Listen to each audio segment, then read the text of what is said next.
You know, probably one of the biggest keys to throwing a jerkbait in the spawn and post-spawn period is probably not only deciding what jerkbait to throw. And when I talk about jerkbaits, I may be talking about hard baits or soft baits, either one. I mean, we're throwing a Spro McStick 115 right now, but I mean, you have to consider, you know, soft jerkbaits like a Zoom Fluke, a Zoom Super Fluke, you know, things like that, a Mag Super Fluke. And probably one of the biggest things that you got to consider is where you're throwing that bait. I mean, you definitely want to be in the spawning type areas, you know, whether it's spawn, pre-spawn, post-spawn. I mean, you want to be in those right areas. And I mean, as you can see, we're here on Table Rock right now. I mean, you've got some cover in the water.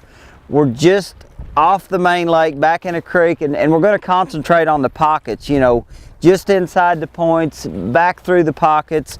Anytime you've got cover in the water, you know, whether it be bushes, laydowns, I mean, those are going to be prime areas for these fish to spawn. I mean, if you see fish in clear water spawning, they're always going to spawn out in front of a tree on the bank. They're going to spawn out in front of a bush, off the edge of a laydown or something like that.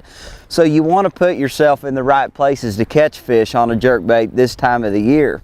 Like I said, when you start talking about what bait to throw, probably the decision-making factor for me is going to be a little bit of watercolor, and it's also going to be the conditions outside. I mean, if it's a calmer, sunnier day, I'm going to throw the soft Fluke jerkbait. But if you've got conditions like we've got today, cloud, overcast, a little bit of sun popping through and wind, that's the days that I really feel like a hard jerkbait like the Spro McStick 115, 110. Those are the baits that are going to work on days when you've got the right kind of conditions. Color wise, I mean, I'm going to let the watercolor dictate what I'm going to throw a little bit, but I really want to think about what the fish are feeding on. You know, whether they're feeding on brim, whether they're feeding on shad is really going to determine color. And then also the color of the water itself. I mean, if the watercolor's clear, I like the translucent colors. But when you get into conditions like we've got right now with a lot of turnover color, this water's almost got a tea color to it. You got to throw a bait that's got a little bit more flash, something like Old Glory, something, you know, Cellmate, something that's got more flash, and you're going to get more bites on days like today.